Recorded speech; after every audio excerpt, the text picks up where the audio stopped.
Welcome to Your In Depth, where we walk through and break down our favorite fictional universes.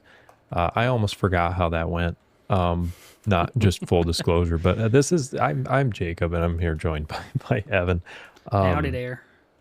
If you're joining us for the first time, that's kind of like the way that I open every episode, and for some reason, my brain just farted in the middle of that. I'm like, whatever. We have found ourselves at the end of season 2 of Rings of Power. Now, we usually cover one episode per podcast episode for this series. And earlier today, I was prepping for this and I watched episode 7. And then immediately started episode 8. I was not intending on doing that, but I was like, I got to finish this up. And so you're like, I have to know what happens. Right. And these are so closely, obviously related as they're kind of like, they're the finale to the season that I think it makes sense to cover them both. So we're doing that. As per usual, I'm going to just give a brief summary of the events of the episode so that you are refreshed if you haven't just watched it, and also just kind of refresh our minds, even though I watched it 3 hours ago. Okay. Season 2, Episode 7 of Rings of Power. Tensions peak as Sauron's manipulation of Celebrimbor in Eregion becomes increasingly dangerous, pushing the Elven Smith deeper into obsession with forging the rings while isolating him from allies. At the same time, Galadriel and Elrond begin to fully grasp the truth about Sauron's deception and scramble to respond. Though they are already behind his plans, across Middle-earth, the stakes rise as Númenor's political divisions worsen and the Southlands continue transforming under dark influence into Mordor, reinforcing the sense that Sauron's power is spreading rapidly. The episode acts as a critical build-up to the finale, emphasizing that while the heroes are beginning to see clearly, Sauron is already steps ahead and nearing the completion of his designs. Now, episode 8.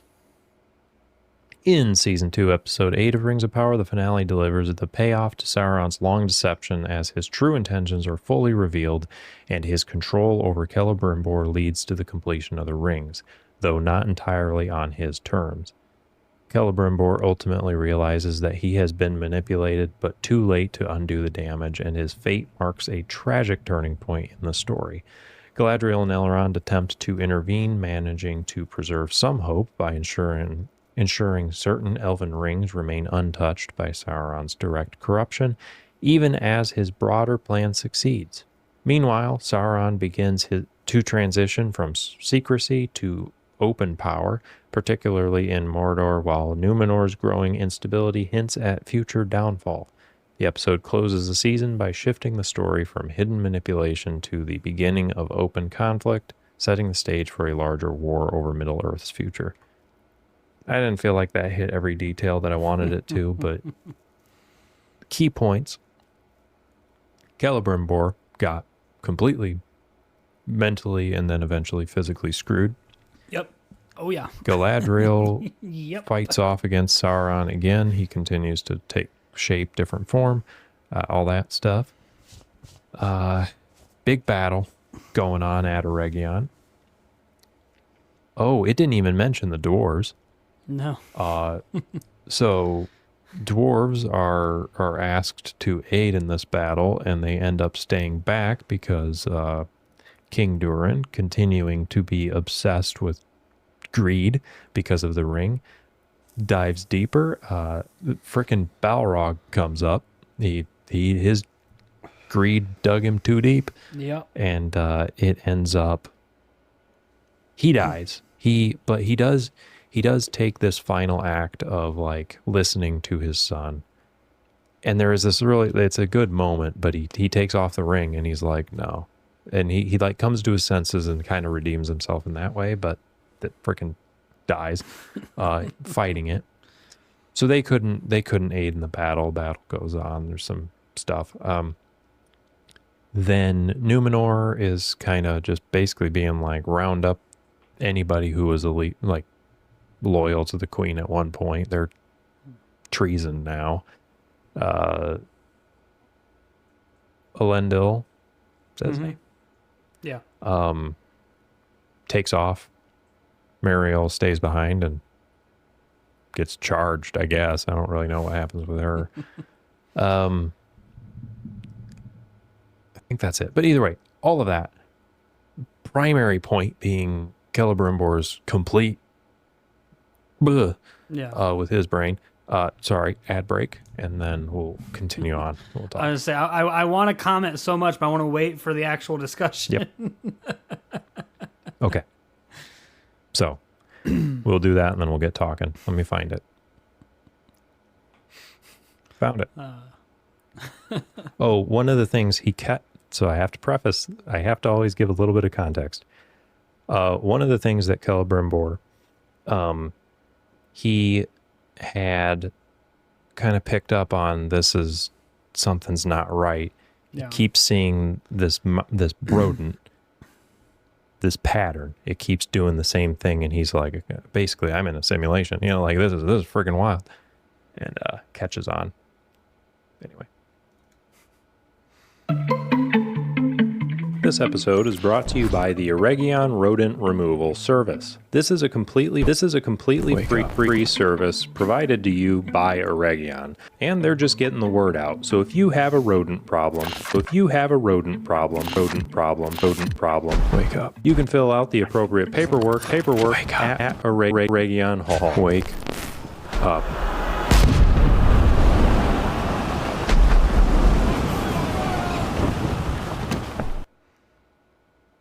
Anywho. Why did my mind instantly go to the Matrix? Kind of. All right, Evan, what do you want to talk about first with this? Oh, man. I've been waiting for us to get to this point. Mm-hmm. Because before we get into specifics, whether you liked Rings of Power or not, whether you liked some characters or not, these last two episodes, they are up there. Like I'm not going to say they're like original trilogy level, right? In terms of like amazing, but they're not too far off. They're dude, I am so like, okay, we can argue about the storytelling and how they do stuff, whatever. Yeah. I am thoroughly pleased with how dark this show is. Mm-hmm. I am too, and I really like that they. I like that they showed it and gave us a full.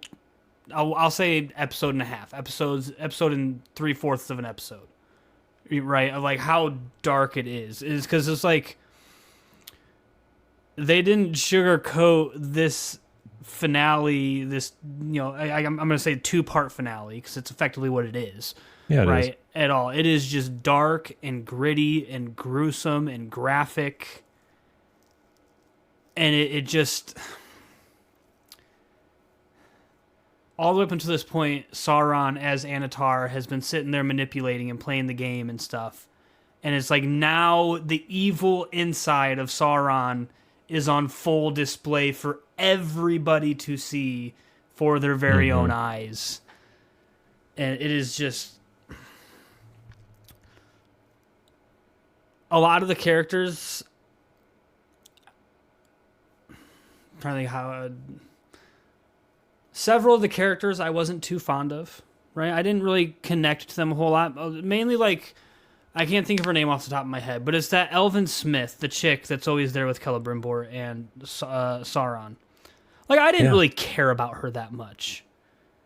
But when she gets accidentally, like, shoved off of the walls, and you see, like, her reaction, she hits, she's, like, gasping for breath, orcs run over, Celebrimbor's reaction of horror, the guards around him, their response of, like... I didn't care about her that much, but like I felt that. Like that was so well done. The acting was top notch, and just different scenes like that throughout both episodes are just. Well, dude, even just freaking just everything with Sauron and Celebrimbor. That's all I can focus on with this episode. Yeah, obviously there's some more, but like the fact of like her turning kind of like taking Sauron's side Yeah. and kind of being like that, and Celebrimbor being like, no, but you listen. And you see Sauron just go, kind of like just twitch his arm, and he like manipulates just so that happens. Yeah. And like, yeah, and oh my God, dude, her fate, just as the one orc just pulls up the axe, it's like, oh, Yeah. like, yikes. And dude, I mean, but then There's so even many furthering gruesome. There's so many gruesome Yeah, go ahead. deaths, and it's not even. There's like two main character deaths, quote unquote main character deaths, like two big ones, and that being Celebrimbor, and then Durin, King Durin, right? Those are like Yeah. the big character deaths in these two episodes. But even some like the side characters where we might get their name once or twice, like I don't even know what her name is. It's the elven archer chick, where she's Oh, just like yeah. taking arrow after arrow after arrow. And still just does Yeah. that final, like, she freaking pulls the arrow out of her back, lights it, Yeah. and then just does what she Yeah. needed to do before taking on another arrow and dying, but Yeah. there was some really good scenes though. There was that, there was just, but where I was going with the other, the guards, where they take Celebrimbor's side, but then when they get up there, when they're like, yeah. And then when they get up there, he's like, you really think you're the only one who's influenced, or like who's sided with me or something. And how he like orchestrate, they just all turn and kill each other. Well, that's such a cool scene and horrific scene. Like that Sauron can just do that.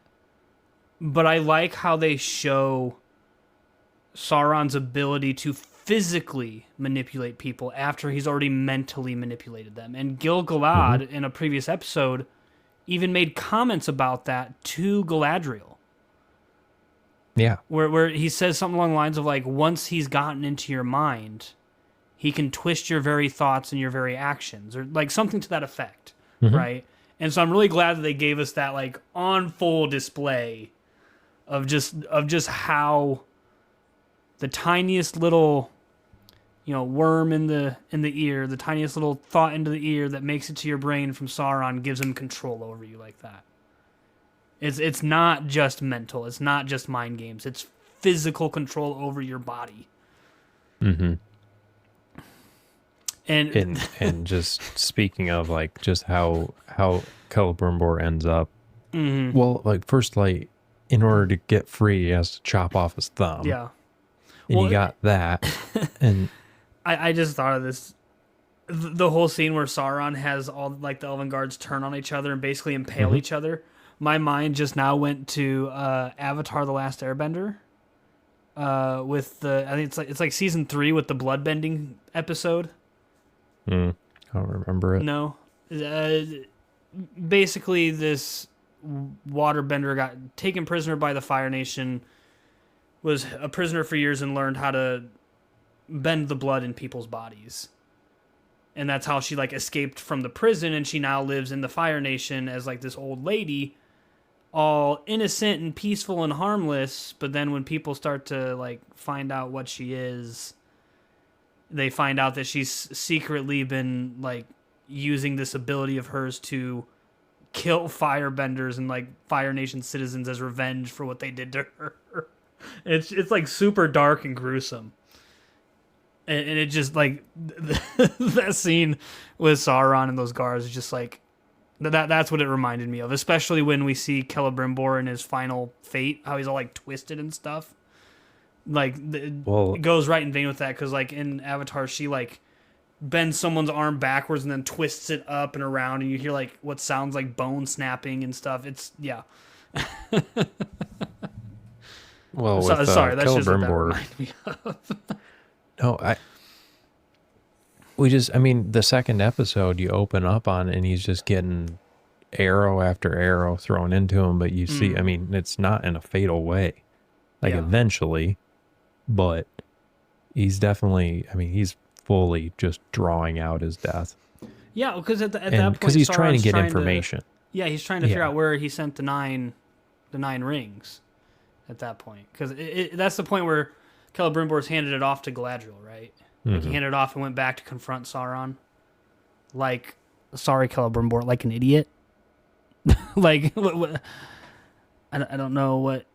Like, I don't remember the exact words that are said, but I'm pretty sure he says something along the lines of like paying for my mistakes. Like he knows he's going to die. Yeah, he also like his intent is to like basically stall him. Yeah. But yeah.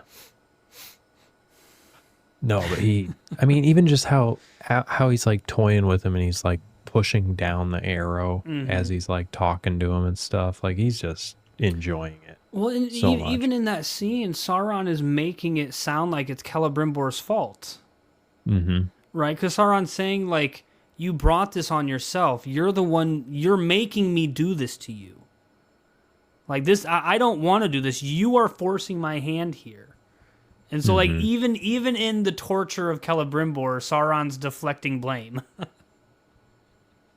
Well, Celebrimbor even, like, I think as he's dying, he was laughing or something. He was basically saying, like, you are the great deceiver. You even deceived yourself. Yeah. Like, he's saying you are so just, basically, you're insane, bud. Mm-hmm. Yeah.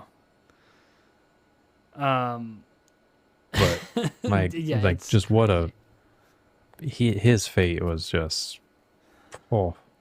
Yeah. Well, and because obviously, like, we obviously know that Galadriel couldn't die, Elrond couldn't die, Gil-galad couldn't die, you know. But one character that I was worried about, because I actually like this character, I was worried that Arondir was going to die in this in this 2-episode finale somewhere. Well, in there. in the first one, when he went to. In 7, when he like went up to Adar, he got stabbed. Am I not wrong in that? Yeah, because he was fighting Adar, and Adar. Adar, I think, pulled a arrow out of himself and stabbed Arondir, and like drove it in before pushing him over. I thought he did die. I thought that's how he was gonna die. And then like later on, we saw him again, and I'm like, oh, okay, it wasn't, you know. Yeah. Fatal. It wasn't, you know, but it was a Sabine, I genuinely thought he stab. was going to. It was a Sabine stab. It was a Grand Inquisitor stab. Yeah. Or a anybody but Qui-Gon Jinn stab. Yeah. Sabine Wren. Yeah, anyway. No, I thought he was going to die as well. And I liked his character enough that I was kind of I was bummed about that, but I thought he was. And then something else, though, I think it was Adar that maybe said to maybe to Elrond, basically being like, the biggest mistake you can make is make war in anger or something like that. Something weird, like, I don't know what exactly he was saying, but I think he was trying to say, like, when you're acting out of anger, your decisions are clouded, and 100% with Arondir there. Yeah. Well, the interesting thing with that too, though, is he himself, Adar, is making war out of anger, or out of fear, at least, because he's after Sauron. He wants to kill Sauron, make sure he's dead, you know, which leads to Adar's demise as well. I completely forgot about that until just now. Like, Adar dies at the end of this. Dude, he got obliterated. Yeah, it mirrors his mirrors betrayal what he did to of Sauron. Yeah. I did think it was interesting that he stole the ring, or he got it from Elrond, and it healed him. That was but pulled him back to like his old elf self. Yeah, at least in appearance, because he's still kind of he still acted the same way he does, but at least like physically, it got rid of the scars and whatnot that he had.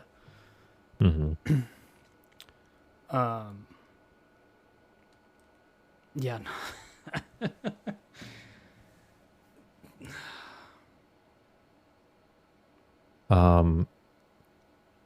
I was part of me was kind of interested. Like, I rolled my eyes at Elendil's daughter, Oh God. but at least she had some sense of like going and warning him because obviously. Oh, and then freaking Kemen or whatever his name is. Was that his name? Kemen, Kemen? Farazan's son. Yeah. Yeah. Him showing up in Middle Earth and continuing to be a little. Yeah. I really want his character dead. God, I really hope so. Did you? Okay, speaking of, we talk so much crap on Theo. We've talked so much crap on him. I'm fine with where his character is going right now. I would love for Theo to just right across the neck of Kemen. Oh my gosh. Yeah. That would turn Theo into one of my least favorite characters in the whole show to one of my most favorite if he just did that one act. Yeah. He so something, have you seen this theory, which I don't even know what it's based on, but I think it's probably stupid. I was looking up because it was before I saw this. I'm like, please let him die. And I was like, I Googled it and I was just like, Kemen death, Rings of Power, please have it be already. Please have it happen this season. And, I stumbled across a Reddit thread where some people were thinking that he becomes the mouth of Sauron. That Kemen does? Yeah. I don't know what it's based on, and I don't understand. I mean, I'll say this much. Within the Rings of Power show, at the bare minimum, within Rings of Power show, technically it's possible. Because the mouth of Sauron, I don't even know if it would be possible with this, though, because the mouth of Sauron, through Sauron's magic, is such an old being. I can't even really call him a person anymore, right? He's such an old being, and we hear Gandalf say in the Return of the King that he's like nameless, accursed. Mm-hmm. And so, like, the mouth of Sauron's kind of in a similar vein as the Nine Nazgul, where it's like these beings are so old and so corrupted and so twisted that people just don't remember their names now. Like, their names have been scratched out of the history books, essentially.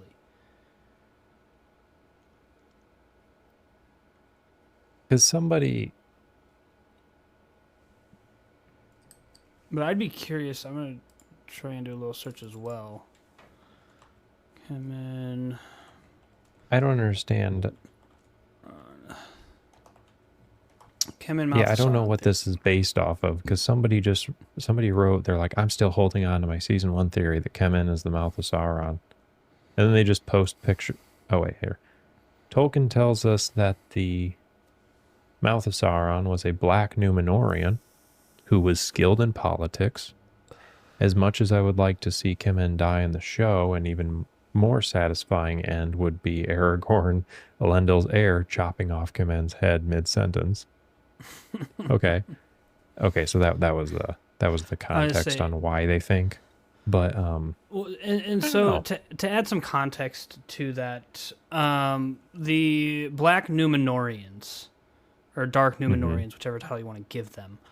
So after the fall of Númenor, after it's gone, because I've made that clear in previous episodes, Elendil and Isildur and I believe Isildur's brother, they formed the kingdoms of Gondor and Arnor. Arnor being up kind of between like the Shire and Rivendell, if you were to look at a world map of Middle Earth.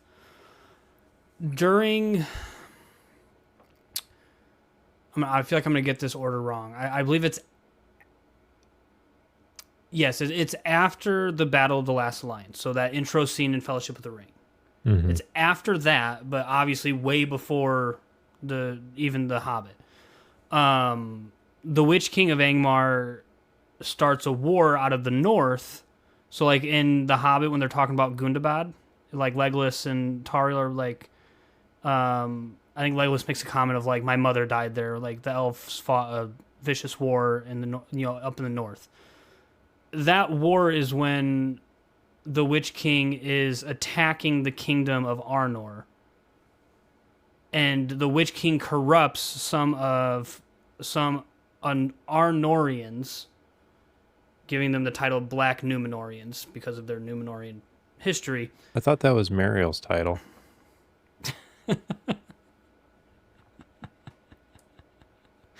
Oh, goodness.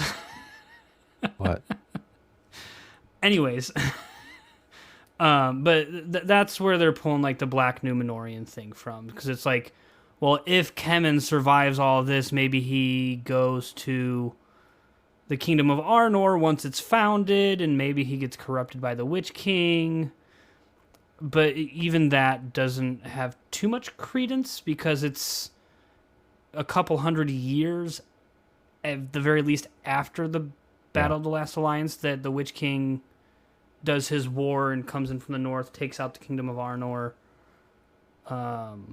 And like we hear Gandalf say in The Hobbit that like they pushed all the way into like Rohan or what would become Rohan, and all the way even close to Gondor. It's like Kemen would just be dead from old age, even as a Númenorian with like longer than normal human life. He would be dead by then. Yeah. But again, with Rings of Power and how they kind of like condense the timelines and such, and kind of grab stuff from all over the Second Age, I guess technically it's possible. Yeah. So I was just looking at some of these other ones, and under that somebody wrote, they're like, what if Pharazôn sacrifices him to Morgoth? I was looking up and I see a Reddit one right here. And someone said, yep, my Kemen's always been my top pick for the Witch King, because I feel like that role will likely go to someone with high status, and heir to the throne of Númenor is hard to beat in that. But that's not... Oh, goodness. My Star Wars nerd is screaming inside of my brain on how wrong that statement just is. Wait, say that statement again? I'll click on the Reddit post so I can give you the full thing. It says, "Yup, Kemen's always been my top pick for Witch King, because I feel like that role will likely go to someone with high status, and heir to the throne of Númenor is hard to beat in that regard. He can become buddies with Sauron pre-sinking. He'll miss out on his chance to be king of Númenor, but Sauron can fix it so he still gets to be a king of something else." I'm just reading a couple of other things somebody wrote. Without going down a huge rabbit hole, just the number one and biggest error in all of that is the very little that we know of the Witch King is that he was a sorcerer. He used magic before becoming the Witch King. Kemen can't use magic. We have zero evidence that he can use magic whatsoever. I'll stop right there because I could go on a whole tangent on that, and I don't want I was thrown off a little bit because I thought you said your Star Wars nerd brain. No. So then I'm like, what did I miss here? Yep, my Star Wars nerd brain. No, I think that's what you said. And then I was like, well, was there a reference or something in there? I don't know. Maybe I misheard you. I'm tired. One of the posts, though, says, somebody says, an ill fate awaits him. They're going to pay off that line in the show. I'm going with ritual sacrifice. Then somebody says, his father said the ill fate was prophesied by his mother, but I wonder if the ill fate was prophesied by looking into the Palantir, which he is shown doing, but cannot say he did it publicly. I think that he gets killed by a repentant Aryan who starts to have her misgivings about him after the murder of Elendil. Balandil. And then somebody else, no, that's too quick. I want him to suffer for many, many episodes. Spin-off, Rings of Power, torturing Kemen. Anywho. I see. I Then feel somebody like else. Then somebody else wrote, yo, I forgot how freaking weird it's going to get in Númenor. see. Anyway. My thing with all these theories about Kemen becoming, whether it be the mouth of Sauron, Yeah. the Witch King, one of the other just kind of nameless, unknown Nazgul, servant of Sauron type thing, is like Kemen's not a powerful man. No. Like He's he a doesn't sniveling hold. little. Yeah, he doesn't hold poop. great respect. He's not a great orator. Like he can't stand before crowds and sway them to his cause. He's a little sniveling rat who screams "Daddy" anytime anyone doesn't listen to him, and that's not someone that Sauron wants to use as one of his like chief enforcers or his voice. Right. And so like, I think the most simple and most logical end for Kemen is going to be either a knife in the back or a sword through the gut. Truthfully, or there's going to be some sort of battle and it just pans over to his dead body. Personally, what's that? I said personally, I think he should get the Celebrimbor treatment. Oh God. Anyway, I feel like another logical end for Kemen would be like battle breaks out and he just happens to be there, and then we don't see him for a long time, and then the camera just kind of pans over the battlefield, and we see his body just lying in the mud. Yeah, with a sword through his mouth. Oh God, that just takes me to Game of Thrones. Mm-hmm. There's a scene, and I think it's season 4, where these two guys are fighting, and one of them's like super skilled with daggers, the other's using like a long sword, and they're fighting, and dude with daggers gets stabbed in the shoulder by this chick, and so he like turns to offer because he's ticked off, and all of a sudden you see him like raising his dagger, and you just see blade come out of his mouth, and you see dude with long sword just like and like slowly pull it back.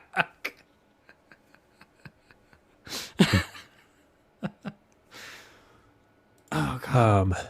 Back to our episodes though. Yeah. Let's move away from Kemen because I feel like we could talk about different ways of that he should eat the dirt. Hey, for a while. You know what though? If we want one of our discussion episodes that's messed up, but just wants to let our brain go on what we want to happen to him, we could do that. I would dedicate an entire episode of this podcast to talking about how I wish Kemen would die. See, I feel like I would too, but on the other hand, I don't want to give him that much attention.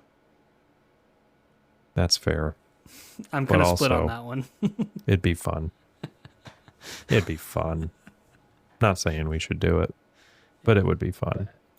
Do you want to do our second ad real quick, and we can get into some other stuff? Let's talk about one thing first, though. Okay. Galadriel. Oh God. How did she survive? Oh, because she gets stabbed, jumps off. Well, not that. Or primarily the cliff that she fell off of and smacked several trees on the way down. I'm going to guess that's how she survived. I think that's the implication, and I'm trying to think of what else. Like, I know you see it in other movies and stuff, like so-and-so jumps off a cliff, or like, I don't know, if it's a war movie, maybe their parachute gets torn or something, they smack a bunch of tree branches and they're somehow alive at the bottom. Mm-hmm. Yeah. That and I guess she's not like, it's not like she's okay after it. Right. So I suppose. Well, and she does get she's definitely not okay after it. She's got the whole like Morgul wound like Frodo has, which I thought was kind of dumb, personally. Because it's like, First it was Frodo, and it was like, oh my gosh, this is a horrible thing, right? Like, holy crap, what are they ever going to do to save him? And then, like, Elrond pulls out some elf magic and saves him. And it's like, oh, hooray, he survived. Awesome, cool. But then you had Keeley in The Hobbit. And it's like, okay, we've seen this before. Just have one of the elves show up and he's okay. And now we've got it in Rings of Power. And it's like, come on, guys, come up with something new. Yeah. So that part, I will say, did irk me a little bit with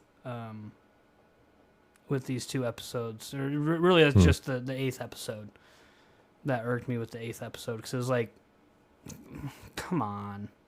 At this point, anybody can shrug off a Morgul wound. Like, how severe is it really? Yeah. Just go find some weeds in the woods and you're fine. But yeah, we can do our second ad break. I did move. Okay, we have a little logo of the platform that we're using to video call, and it records our audio locally, so it's better audio quality. I won't go into that. Anyway, up at the top, and it keeps moving, and I keep seeing like glimpses of it, but I'm not convinced that it's moving, and it's been bugging me for the last 42 minutes, and I just now saw it actually move. The little duck up there, the duck. Yeah, just watch. There it goes. It's See? not moving on my end. What's it Maybe doing? Well, it's just sitting there, and then it just kind of like tilts back and like winks or something. Oh, there it went. Yeah. Okay, so that's even weirder. It's out of sync. Like, it's doing it on your like timing versus tilted mine. Back, but instead of doing like a wink, it had like almost like an audio wave come out from the headphone. I think that's what duck. Yeah, there it goes again for me. Either way, it's been bugging me because it's been out of the corner of my eye, and I'm like, I swear to God, it's moving. And then I could never verify it, and I just verified it, and now I feel awesome. Anyway, ad break.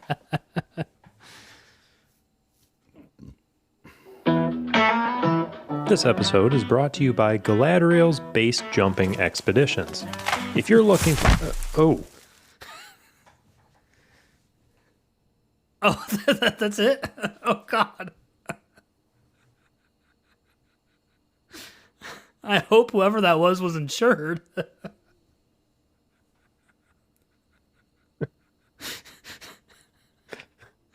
Oh, goodness. Galadriel, at least in my opinion, I know they tried to make her like a big deal in this episode and impactful on the story and stuff. Truthfully, for me, Galadriel was like the least important character in this whole sequence to me. Yeah, I agree with that. And I mean, like, yeah, there was the fight between her and Sauron, kind of culmination of their story in regards to the two of them, but it was just like, I am so much more invested in Celebrimbor, and Celebrimbor, Arondir, the Durins, and frickin' what's her name? Oh my gosh, Durin's wife, Prince Durin's wife, Disa. Oh, Disa. Yeah, like I'm so much more interested in their characters and stuff at this point because, I feel like Galadriel already had her arc by the time the events here happened. Yeah. Like she's realized her mistake at this point. She's realized that she's been manipulated by Sauron, and it kind of felt like by the time we got to their little battle in episode 8 that she'd come to terms with that, and she's like not doing this necessarily out of anger anymore, but for the greater good. And I feel like this kind of reversed her character arc a little bit and brought her back to the whole revenge thing. Kinda, yeah. And I don't know. I thought there was some cool scenes though where, Because there's a scene where Adar did have the Galadriel's ring, and like they had a little bit of a convo, you know, and so it was like that was fine. I didn't have any problem with that, but it was just like the whole Galadriel and Sauron got to fight now. Like there's so much other stuff happening that I care about so much more. Yeah. And that's not to say that their fight wasn't cool, because I thought it was a pretty cool like action sequence to have within the show.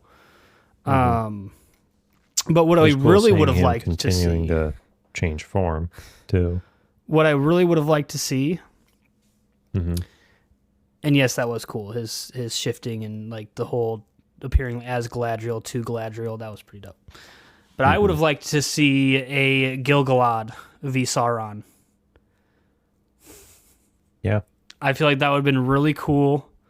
You have to have Gil-galad. I feel like you have to have Gil-galad lose, but it has to be close. Because then you get to the events of the Battle of Last Alliance and Fellowship of the Ring. And though, again, the movie doesn't say this, or doesn't really show it at all, because Gil-galad's not important in that story. But, like, the Battle of Last Alliance, Gil-galad sees Sauron across the field, and he's like, "Round 2, mother trucker, let's go." and ends up dying. Yeah, and then he ends up getting burned alive in his armor, but that's neither here nor there. Because I'm trying to think who it was. God, who is it? Because Gil-galad in the Battle of Last Alliance, and then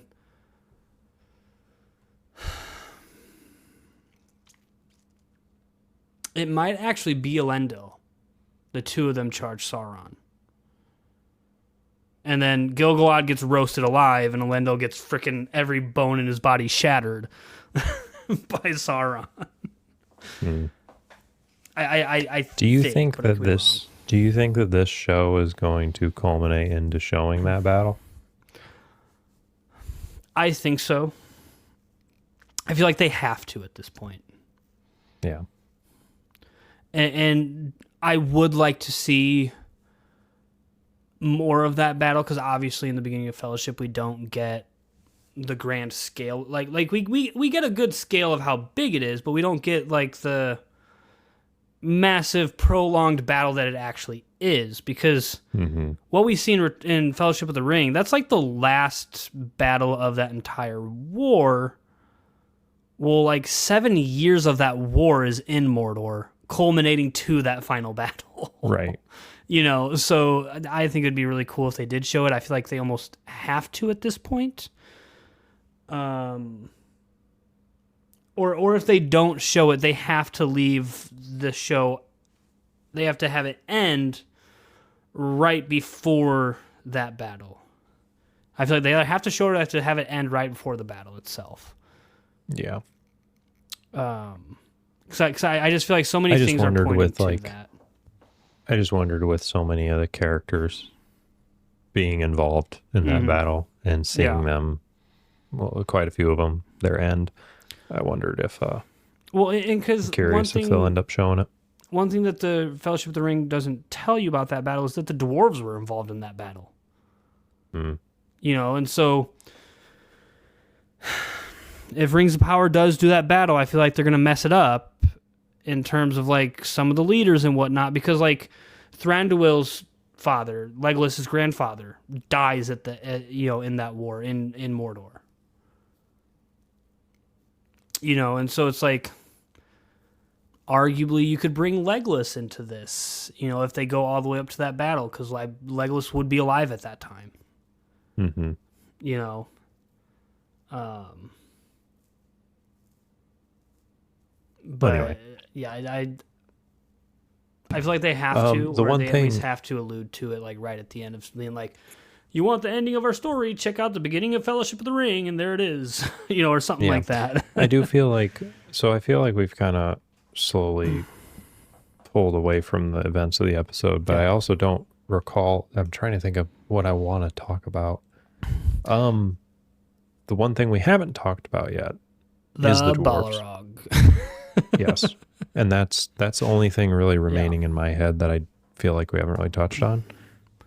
So Yeah. Yeah. The Star Wars, I almost said it. The Lord of the Rings nerd in me. Hey, you did it earlier. Jacob's like, you went to go pee, and I went back and listened. You totally said it. No, the Lord of the Rings nerd in me comes out with this. And again, I've commented before how all these events are kind of smushed together and taken out of their proper time within the Second Age and all that. But my Lord of the Rings nerd comes out here a little bit, and I'm just like, that is so freaking cool, but it shouldn't be happening right now. Oh! Yeah. Yeah. No, it was really stinking cool. I loved seeing that. I loved the end of King Durin. He goes out like a champ. That's for sure. Oh, yeah. But also on a sentimental type of value, talking to his son, who when Prince Durin was trying to plead with him, he said, I remember when I was a young boy, like you and I, because he's like, you think you're strong enough to use that axe against your own father, basically, because it starts off with Prince Durin saying, you either take that ring off or I'm cutting it off, basically. And but he said like, you really think you're strong enough? He said, no, I'm not. You've always been stronger. And he talked about when they were young, and he's like, you would arm wrestle, and he would like start, and he would like, before winning, he would give it to him just a little bit. And just in that ending of King Durin, he takes off the ring, and he said, basically, you're wrong. I didn't let you do that. That was all you. Mm-hmm. And then, so it was this like restoration of his humanity, because you know that the ring was really messing with him. Mm-hmm. And it is that final like moment of clarity, like he's back, and now he's doing the right, like he's fighting, and he's doing the right thing there. Yeah. So I loved that. Yeah, I thought that was really cool. It was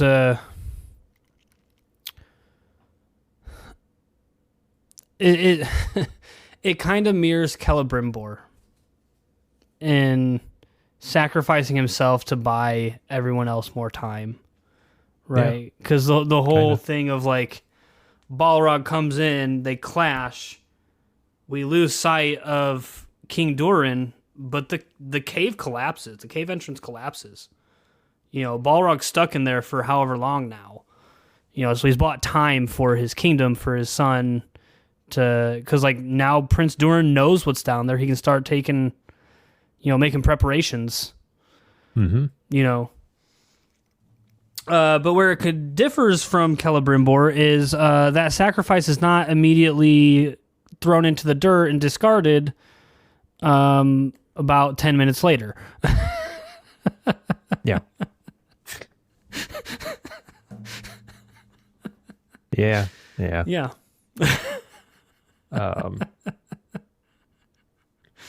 Well, we'll disregard that.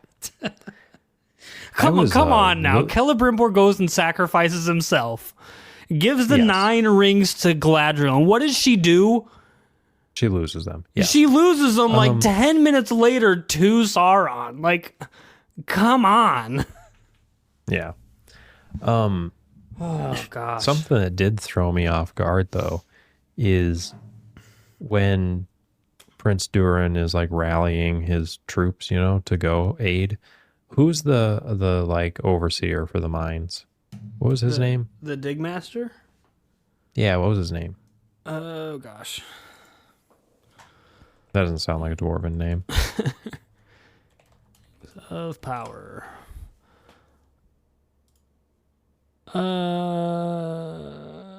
Nope, that's not what I asked at all. Digmaster name in Rings of Power. Well, I wish I could tell you, but Google sucks. Anyway, when he come running in and just was bloodied and just like Dude, that threw me so far off guard. Like when it's just like, whoa, what is going on there? But yeah. No, King Durin would definitely was off his rocker there for a little bit. yeah. Grandpa escaped the nursing home again. We got to go find him. Yeah, he just ate a bunch of roids. Lo and behold, Grandpa was like a Navy SEAL. Yeah.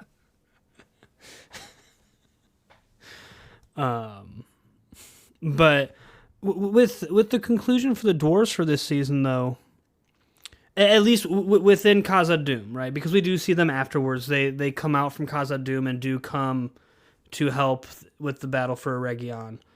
But in terms of restricted to their fate within Khazad-dûm, though, I'm really curious to see what the producers will do with the Dwarven Ring that King Durin wore.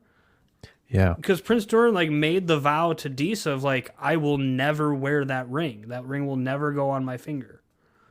Yeah. But it's we know that the Dwarven Rings corrupt the 7 dwarf lords that wear them. Though that doesn't turn them to Sauron's side, it makes them super greedy. And so it's what is going to happen with that ring? Is Prince Durin going to keep true to his word? Is he going to succumb to its corruption? If he keeps true to his word, is their kid who takes up the throne going to, fall to it? I'm thinking either that or they comment at the end of this that there's rumors that your claim to the throne is not valid. Yeah. He has brothers. Yeah. And they are seeking the throne. And so I wonder if one of them ends up taking over. Yeah. And then this happens. But it also depends on the timeline of it. Not that they're going to respect it fully, but how far along that ends up being and Right. But so I do think that there's a chance that he bypasses that whole fate. But like you said, it very well could be maybe one of his kids, one of their kids or something, or his brother. Don't know. Yeah, because the 7 Dwarven Rings, the dwarves lose all 7 of them, one by one. I was trying to find a quick list saying just what the ring, what happened to each ring, but it keeps bringing up these long articles.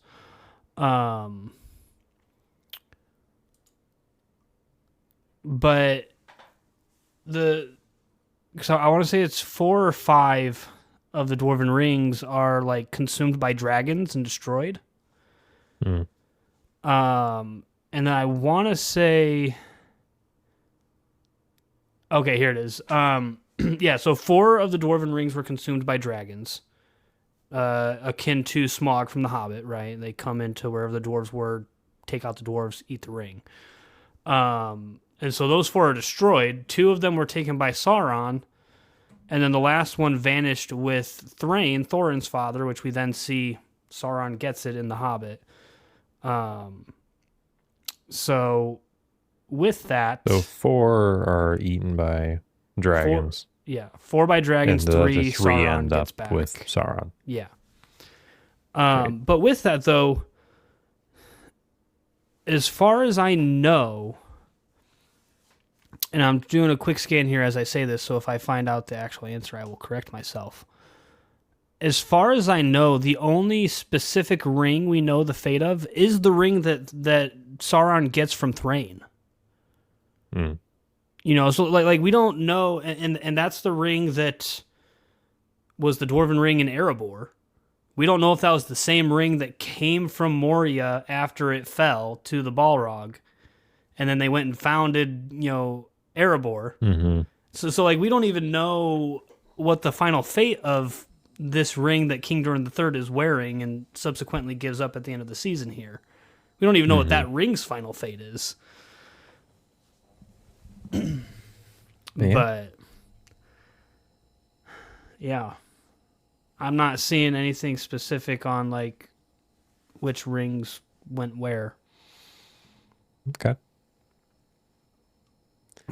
But yeah, that is something I'm curious about. And you mentioning the brothers, I'm guessing for the sake of the show and to like kind of cater to fan favorites with Prince Durin, they'll probably have the throne usurped from him to one of his brothers, and he doesn't succumb to the ring, but the brother does.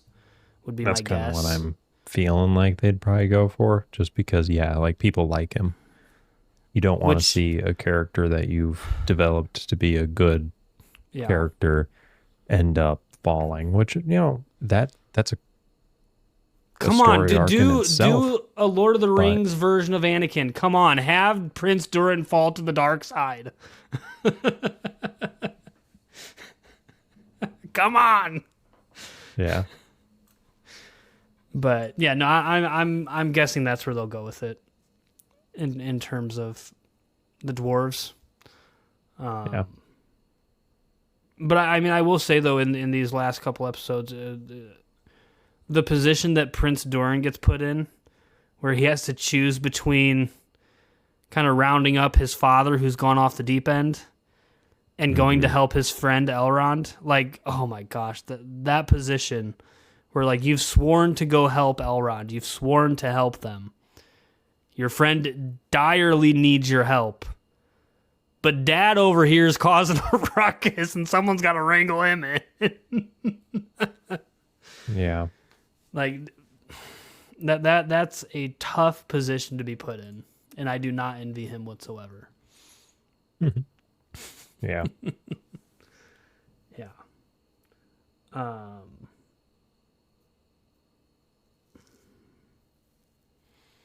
Well, I've got nothing else. Anything you want to talk about?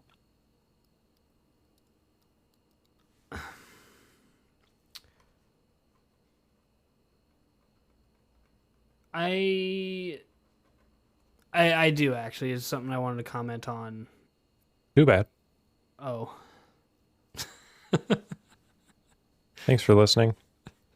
Hey now, wait a second. Go for it. Go for it. What? Elendil's whole leaving the capital of Númenor. Did you pick up on? Oh, yeah. A couple things with that. He was given a sword. Yeah. Forget the name of the sword. Narsil. Yeah, that's the fragmented. Yep, that's the one. Yes, the blade that was broken. The whole Isildur took up his father's sword thing from Fellowship. Yeah. Yeah. Yep. Yeah. There's that, and then the other thing. I thought it was that one, but I couldn't think of the name. Yeah. Oh, damn. The other thing, though, with that was when we get the flash image of what Elendil sees when he touches the Palantir, it's that scene of him riding away from the capital. Right. Yeah. Yeah. And so I don't know if the producer's intentions were to kind of say that these scenes that these characters are seeing in the Palantir are fixed futures.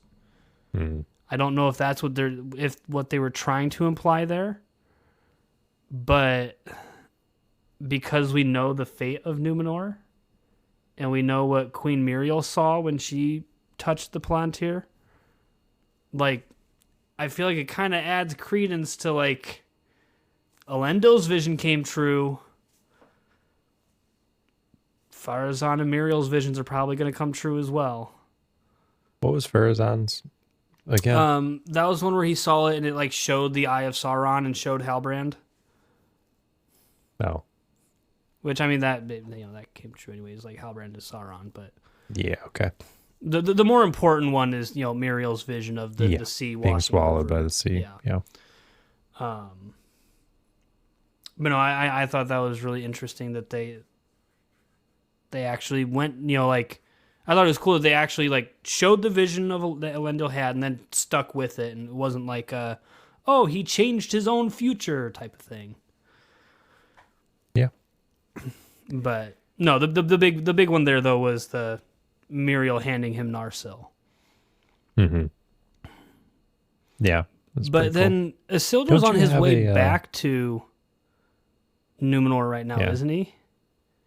Isildur? Yeah. Because Kemen showed up in Middle Earth. Didn't Isildur hop on the boat and is on his way back?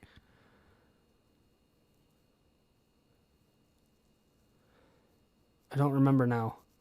That's what I'm kind of confused about too. I don't remember if he's on his way back, because there was the whole thing of like, yeah, you guys work for us, we'll bring you stuff.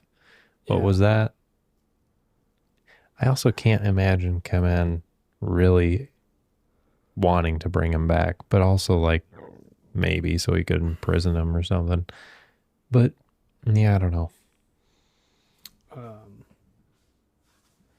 I think you were about to ask about this. Yeah. Yeah. It's not an exact size replica of of Narsil, but yes, I do have it. Mm-hmm. I think technically, quote unquote, it's supposed to be Anduril, the blade of Flame of the West, reforged from the shards, blah blah blah. It's the same freaking sword. But yeah, for not being a exact size replica, it's still pretty large. Yeah.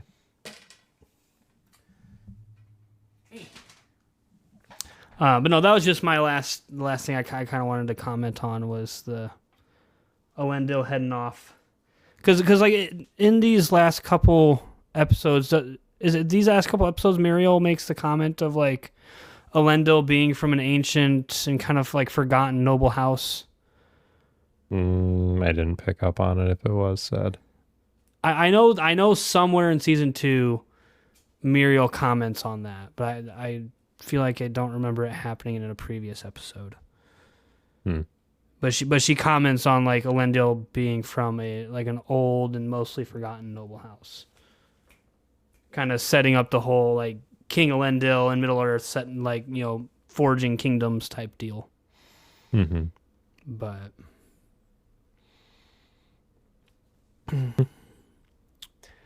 well, this was a pretty solid season. Yeah, I really liked how it went. At least the last 2 episodes. Prior to that, it was kind of a hit or a miss, but overall okay. I feel like for Eregion and more in Khazad-dûm, I feel like it was solid through and through.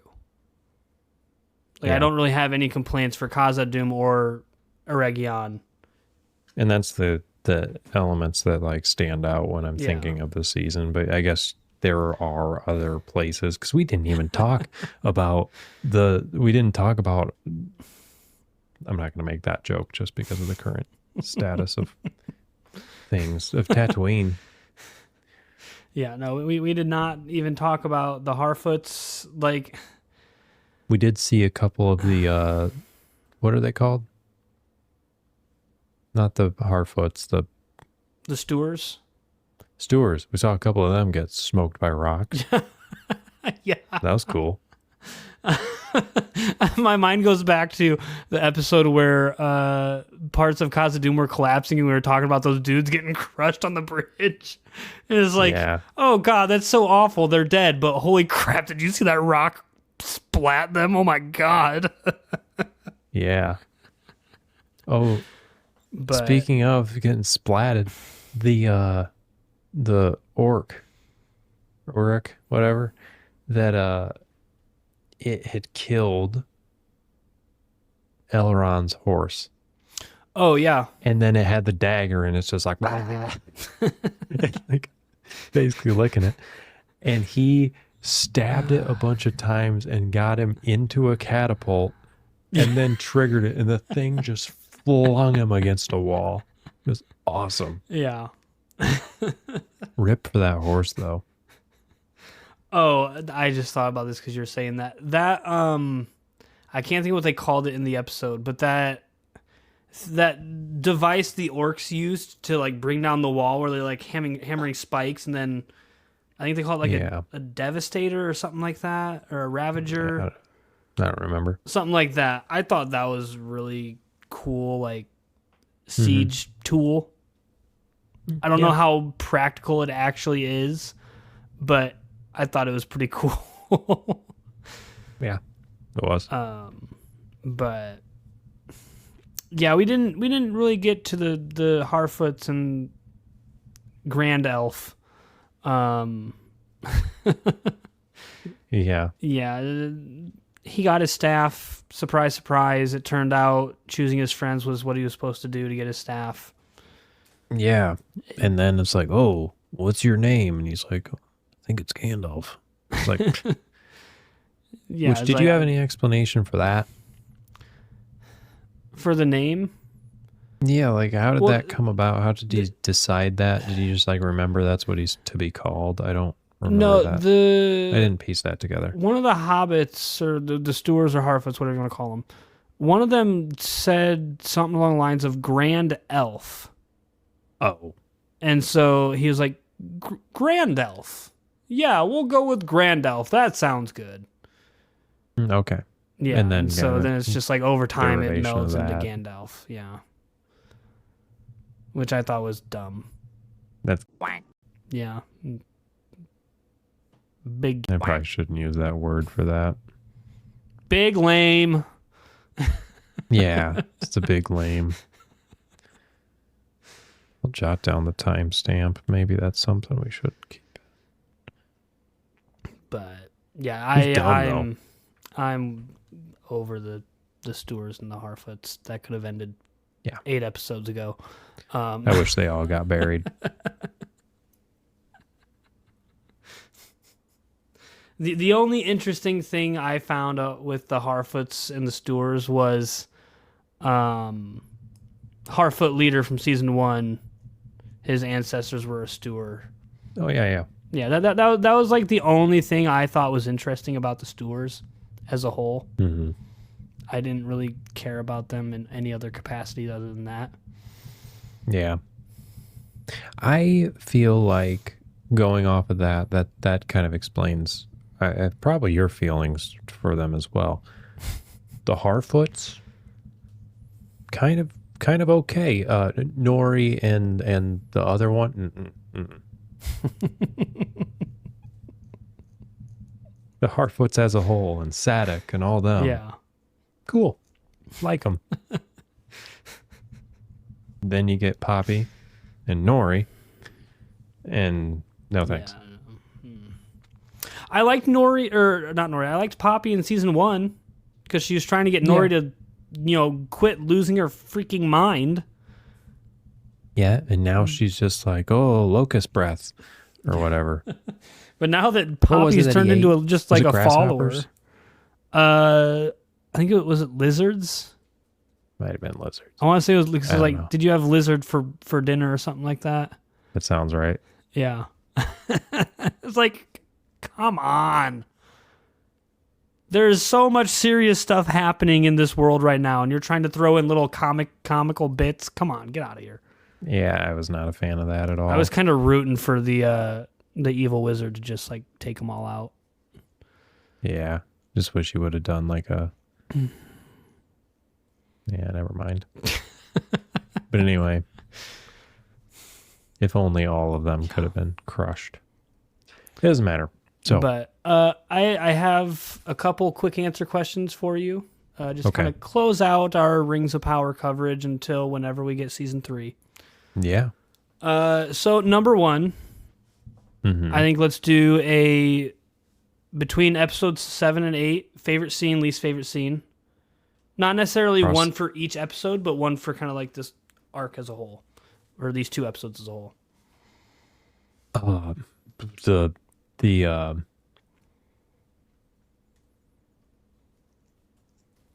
I forgot their names again.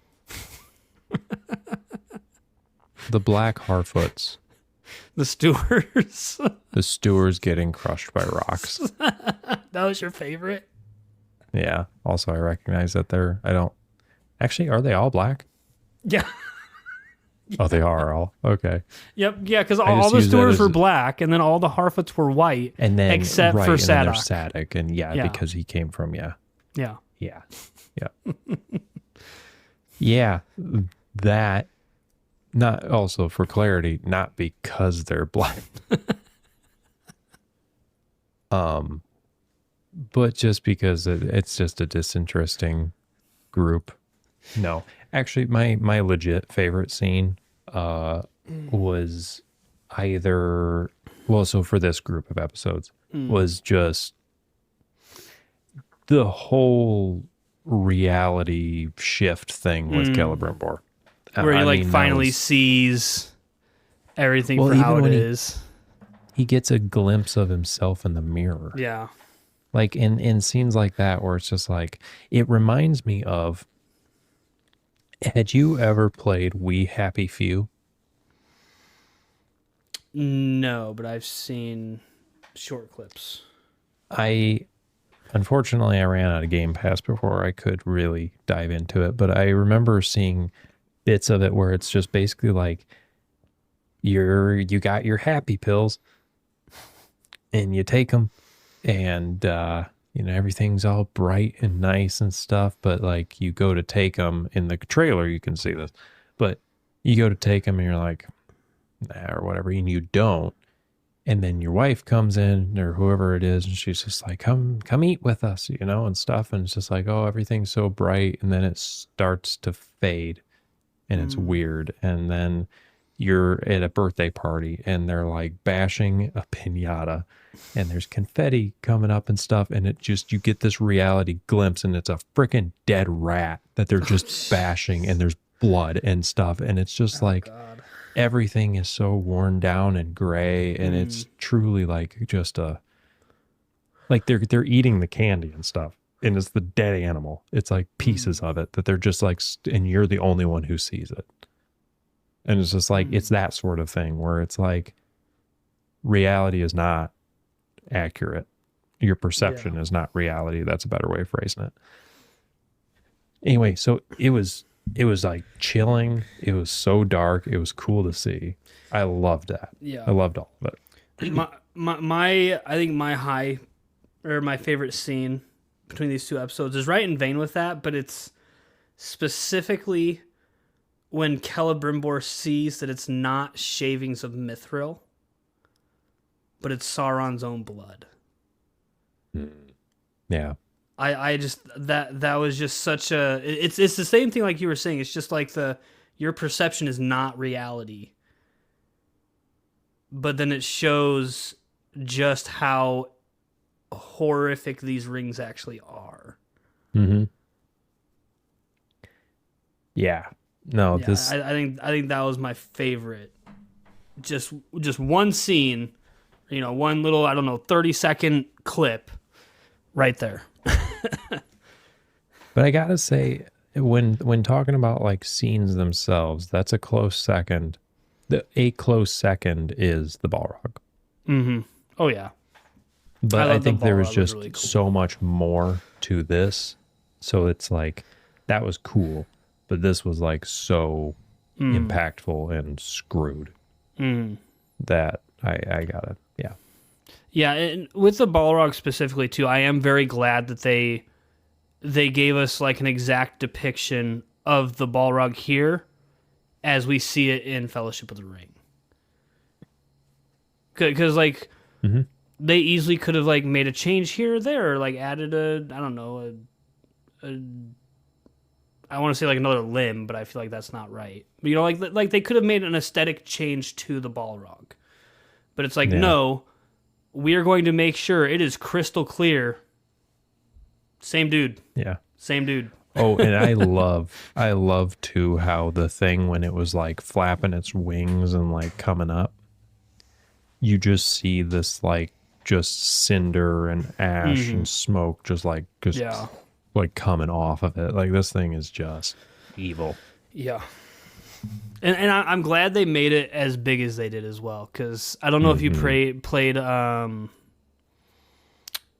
Shadow of War, Middle Earth Shadow of War? I didn't. Well, there's a Balrog in that game, but it looks so small. Like compared to a normal person, yeah, it looks pretty big and kind of freaky, but it's like, man, that thing should look way bigger than it does. Like that thing looks like it's a mini me of the one from Fellowship. But so like with that as kind of like a, maybe it was a baby. Maybe it was a baby Balrog. Yeah, okay. Yeah. But no, I'm glad they gave it like proper proportions and stuff too. Yeah. Just saying baby Balrog made me think of the baby orc, and then there's that. But I did want to bring up, I don't anticipate going too deep into this. What was your interpretation or your thoughts on how they continued to play the whole Auric, whatever? I don't know which ones they are. I think they're orcs. Yeah.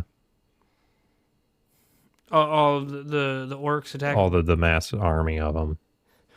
So all of those are orcs, yes, but they're Uruks. Uruk being like the deep dark speech word for orc. Oh, okay. It's interchangeable pretty much. Yeah, at least in this stage of Middle Earth, it's interchangeable. Well, either way, yeah. Them having more like personality in the sense of now in this episode, you see it playing into their fears of just being expendable. And then that leading pretty much them to turn on Adar. I don't... If it was any other living creature that has sentience other than an orc, I would be cool with it. It would make sense. But because they are orcs, I don't like it. Because they're just trying to like humanize the orcs. You know, it is what they're trying to do. And I've said it before, the orcs in Middle Earth, if you relate to an orc in Middle Earth, you should go see a therapist. You should probably go check yourself into a mental hospital. Like if you're relating to an orc from Middle Earth, you have serious problems going on in your brain. Like there's just no ifs, ands, or buts about it. That's how they are written. That's how they are. And I've said this numerous times, so I'm not going to go too far into it. But like, if these were dwarves, if these were elves, if these were men, if these were hobbits, you know, I feel like this would be a very good story point, and this would be a very good like, oh my gosh, this horrific thing is happening, and they're all worried about this. They just want a better life. But because it's orcs, I feel like it just doesn't work. Yeah. All right. Anyhow, and I will just say, a basis of that is orcs followed Morgoth, and Morgoth used them as expendable resources. So, like, why would they expect any different? Why would they all of a sudden now want families when they've been used for their savagery in the past? And they get off on their savagery. So, yeah. Anyways, low point in these two episodes. In these two episodes, yeah.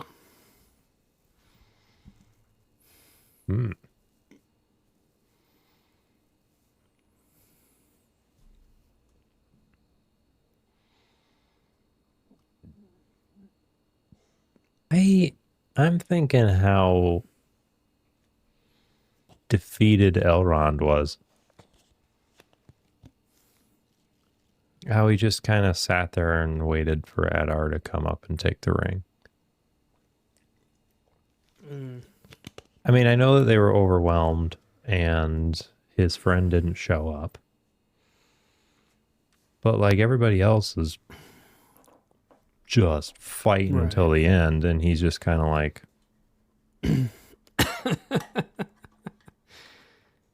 he's just like, I don't know. Kill me. Yeah, he's pretty much just like, it's all over. Yeah, I don't know. I'm sure there's something else, but that's immediately what came to, not immediately, that's what came to mind. Mm. I don't know. Oh my gosh. Probably the Kemen scenes, honestly. I hate that dude so freaking much. See, for me now, at this point in Rings of Power, the Kemen scenes are not my least favorite anymore because the bar for him is already so low. So it's just kind of expected at this point in terms of him. I feel like my least favorite scene in these two episodes, though and I commented on this earlier in the episode, though the action sequences were cool and some of like the magic that Sauron uses is cool, I really just was not a big fan of the whole Sauron Galadriel confrontation thing again. No, yeah. It just Yeah, I just meh. didn't care for the two of them fighting again, and some of the dialogue they threw in there I wasn't the biggest fan of. Yeah. That's just the kind of the big thing that stands out for me. It's just like I just was not the biggest fan of that. And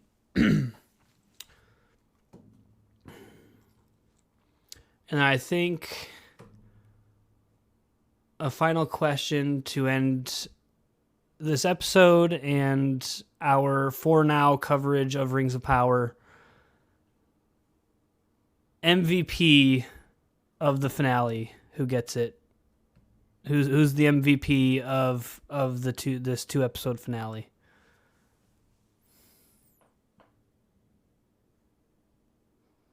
Sauron. I'm thinking of who did the most and achieved the most, and unfortunately him. Yeah. You're not wrong. Now, who my favorite character throughout this series was this season? Yeah, let's go with that because yes, Sauron definitely is the most valuable player. He definitely got the most stuff done. We'll go your with favorite character. Okay, Sauron. God dang it.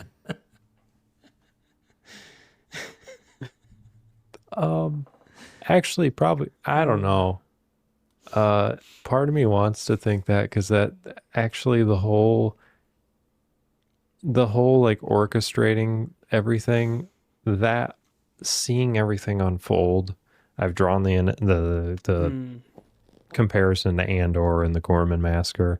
It's like seeing that I'm such a huge fan of because it's like it's freaking 4D chess. You know, we've talked about that. Or whatever, 3D chess, 40. Yeah, probably 40. And just, I guess I'm a huge fan of this depiction of Sauron and how things have been going with him, like manipulating Celebrimbor. Part of me wants to say Celebrimbor because of that, but also not. So I don't know. I feel like maybe Sauron. I would have to choose Prince Durin. Okay. Just I do because him too. Despite everything that he is, like, at so many points in this season, and even in these last 2 episodes, I feel like Prince Durin just everything is against him. Like, he is fighting so hard. It's not physical combat, right? But, like, he is doing everything he can to save his father, to, make sure this kingdom endures and prospers. And it just, like, at every turn, it's like, here's a new surprise, dude. Good luck. And unlike Elrond, who just kind of, like, gives up in the middle of the battlefield, like, Prince Durin has his low moments where he's like, I don't know what to do, but I feel like never at a point do we see him just give up. He always continues to try and find the next step to fix the problems. Part of me wants to change my answer. The majority of me is saying I don't want to change my answer out of principle of changing my answer after I hear a better answer. But I do, what you just said, it brought back to mind how when Prince Durin first met with Anatar, how he's like, no, screw that guy. I don't trust him. Like immediately. I very much like Prince Durin. Yeah. I think that he's always been kind of like in a all around like head on straight good dude. Yeah. And like he's I mean he's wise. He's obviously got discernment there. So I would agree with you, but I'm not going to change my answer just because I will say though, my favorite scenes of Prince Durin will always be in season 1 when Elrond originally shows up at Khazad-dûm and Prince Durin is all pissed off at him. like those scenes those scenes live rent free in my mind. Mm-hmm. They crack me up. Yeah. But yeah.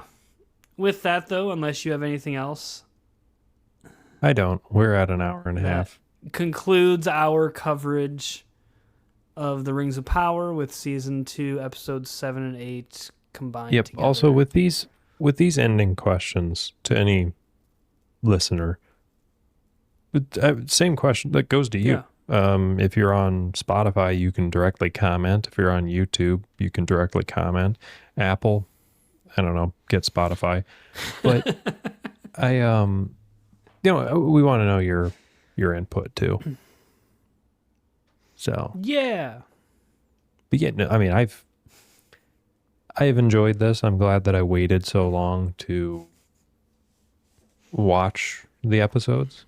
In the sense of, not revisiting them, but watching them for the first time and then being able to talk about them. Yeah. I think a little Star Wars. Geez, I keep doing this. A little Lord of the Rings news, though, is I believe next year we are supposed to get Lord of the Rings: The Hunt for Gollum. Which would be between The Hobbit and The Fellowship of the Ring.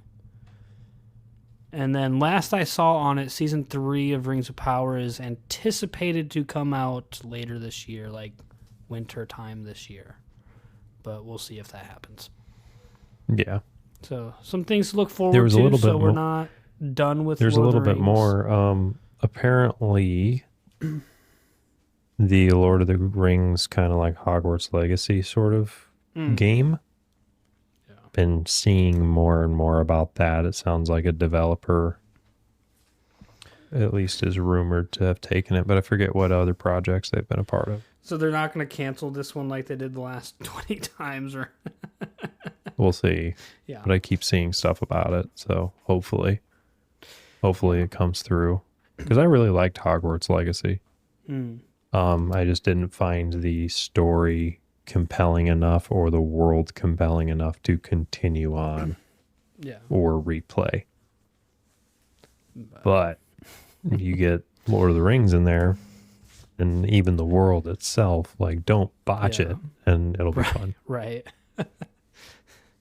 But anyway, all of that being said, though, there is still more Lord of the Rings stuff to cover. At some point, we will do War of the Rohirrim, but I don't think we're going to jump right into that right away because that's more of like an animation, like anime style production, which I'm not opposed to. It's Lord of the Rings media. We'll eventually get to it, but in the meantime, we've got some fun ideas, and so I think right now, as of right now, we've been alternating weeks.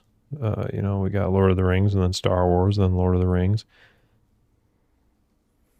Oh, dude, next week is Maul. Oh, man. Isn't it? It is. Yeah, next week is Maul. Because that's April 6th. Yeah, because it's like they do 2 episodes and then it goes on and it ends on May 4th, right? Yep.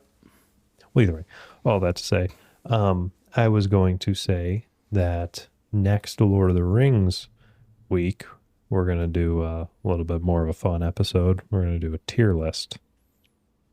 Yeah. Spoiler alert, we've already done it. But publishing wise, it will be next time. Yep. And at that same time, we will also be covering Maul. So technically, I think we'll be uploading 2 a week. Yeah. While, check that out, while homies. Star Wars Maul is being released, we'll be doing 2. Yeah, just for the month that's going on. Yeah. But So look forward to that.